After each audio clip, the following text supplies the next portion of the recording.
Mr. Rapporteur, welcome to our Mediabox platform. Your report on local democracy in Iceland has just adopted in the Congress plenary session. It's so important to note that it's a report prepared after the second monitoring visit to the Iceland. First of all, I would like to ask you your outcomes on that visit. Yeah, maybe it's good to point out that Iceland is a very, very special country. For example, there live 330,000 people in Iceland, and more than 60% of them live in one city, the city of Reykjavik, the capital. That makes it very special.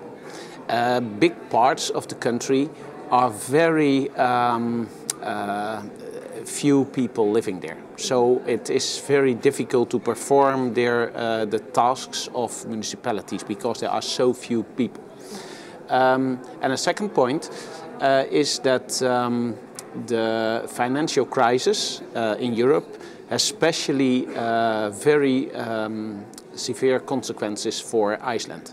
So they must pay very much to foreign countries. And that means that there were severe cuttings for national authorities, but also for municipalities.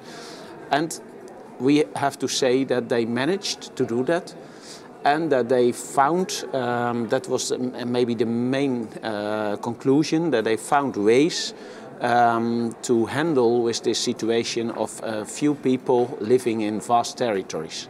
Especially the cooperation between municipalities. They had a period of mergers, but then now they say, well, we can go on with mergers, but the territory will be so vast, it's difficult, and it's better to cooperate.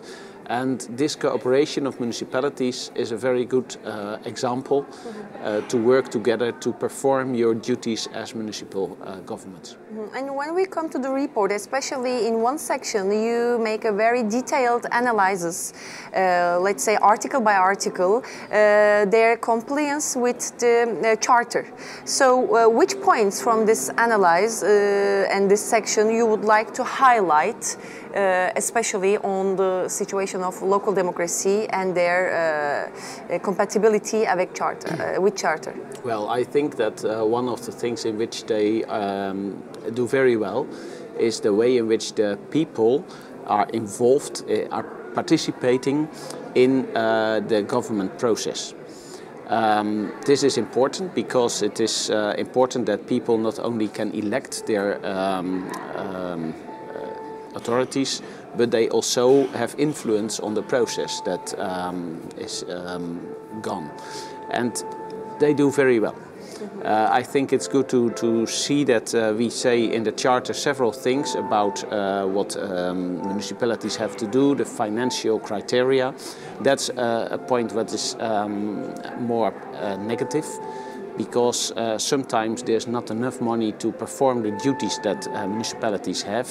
And we have said there must be a better system of giving money from richer parts of the country to poorer parts of the country. So that's very important. But overall, one of the very strong points is that the people are very well involved, the inhabitants, by municipalities to have influence. And let's finish with your recommendations that you also mentioned in your report to achieve all these concerns and problems. Yes. First, I already mentioned the financial point, to have an equalization fund which is better functioning. Second is that the special status for the capital Reykjavik is very important, because we say this is so enormous a task that they have with 60% of the inhabitants of the country, but also the duties as a capital. There must be special provisions for it. Then we have asked, give the Charter of Local Self-Government a special status, because it will help municipalities to apply for this charter if needed.